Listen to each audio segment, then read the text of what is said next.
the one thing that's wrong, not just in boxing, but sometimes in life, is people want you to fail. You know, so many people are praying for your demise, and no one really champions your success or your work ethic or your mindset. And it's quite refreshing to hear Dana White, who, again, I don't want to get in a love triangle with Dana White, but it's like he's someone I admire greatly, because I look at the UFC model, I look at the UFC brand, and that's where I want to be. You know, and I think that what he's done with the sport, this is important right here.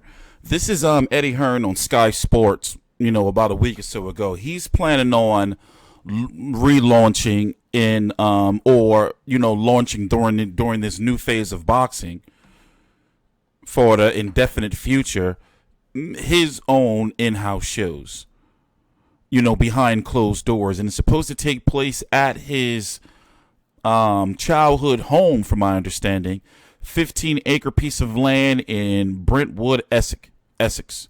So pretty much it's going to be in his backyard, but it's really a garden, you know, a whole lot of land. And here is what it's, you know, supposed to look like.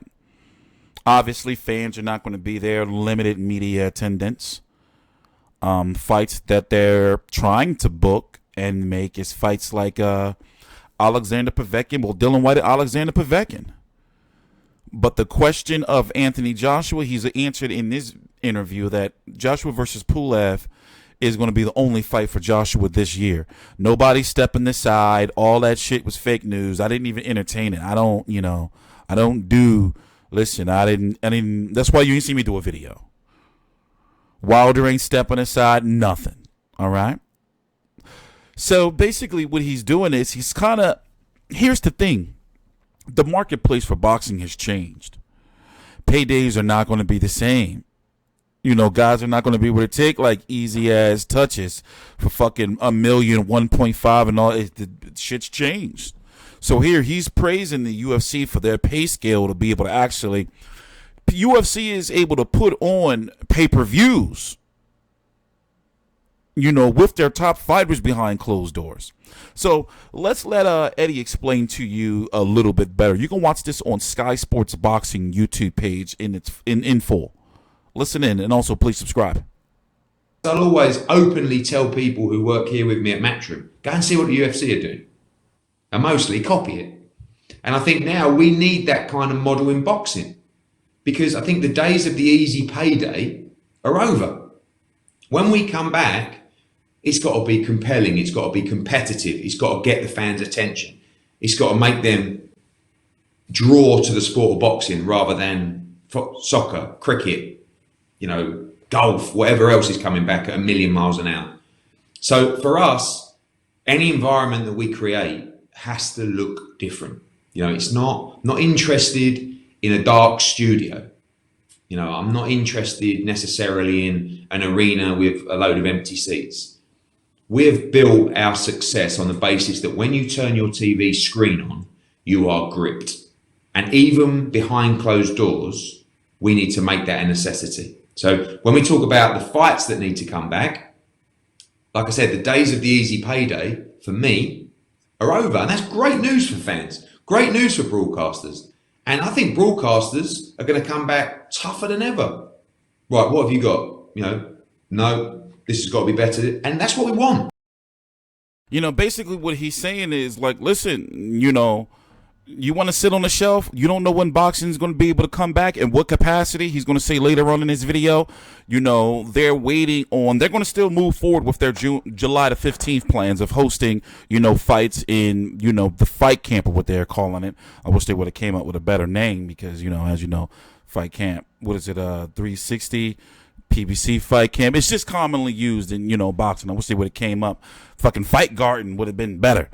You know, or Fight Land or some shit. You know, UFC got plain old Fight Island, even though that's just, but anyway, the point is, you know, they're waiting on if they're going to be able to have 1,000 seats, 5,000, what's going to be the max for going forward for events in the future. But it's looking like Eddie Hearn isn't confident that there are going to be any crowds involved in any type of fights, especially in the UK, and likely not here in the States, you know, until at least, what, the winter, and then we're going right back in the flu season.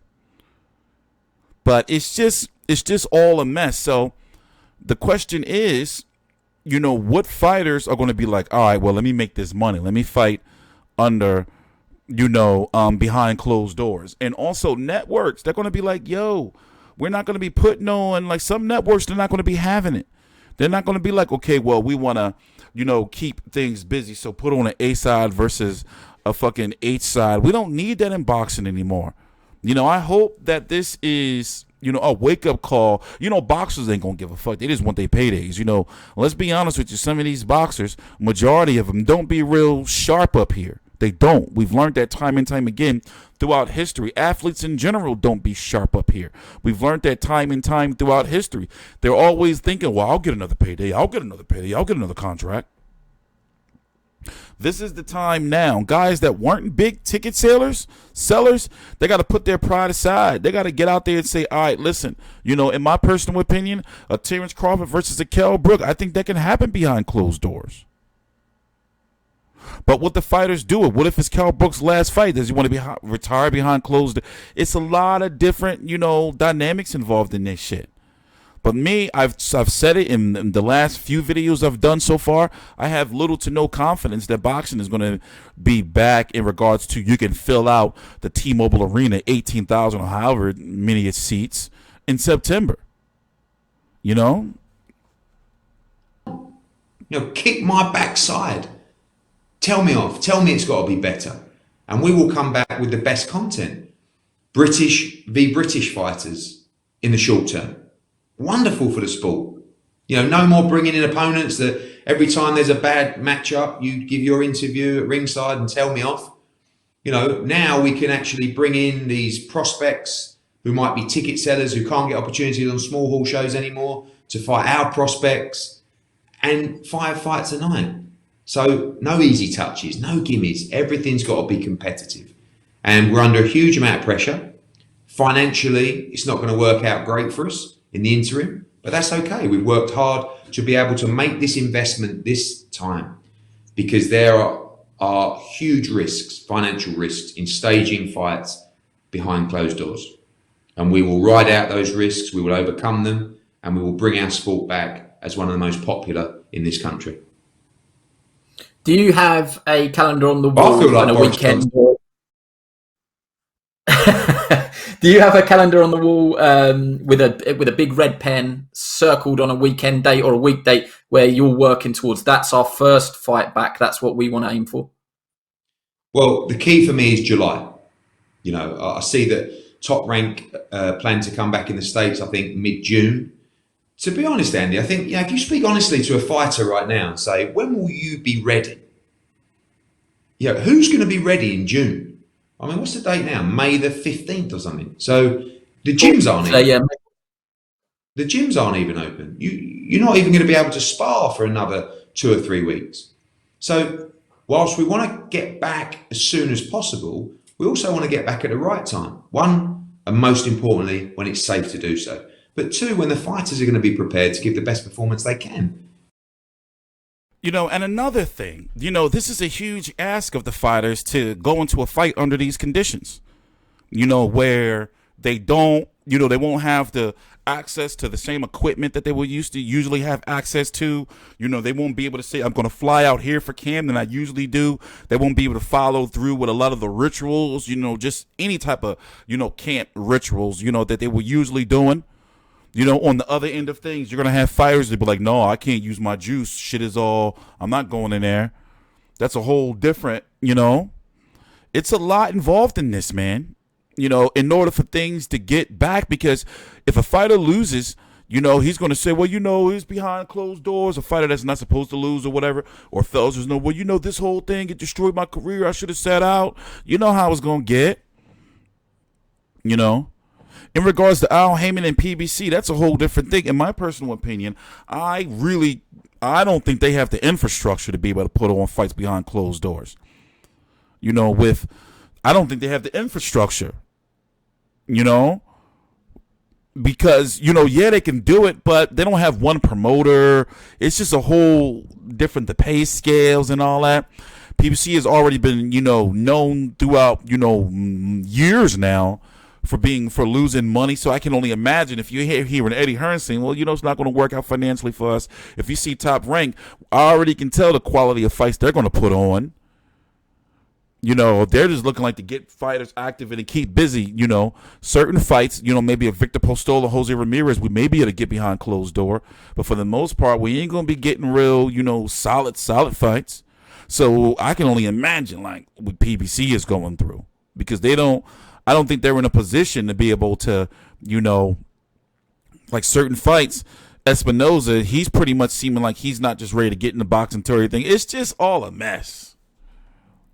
But nonetheless, I'm going to pump out videos every now and then, on boxing, and I'm working on other things that are, now it's been years in the making, and now they're just a couple of weeks from, away.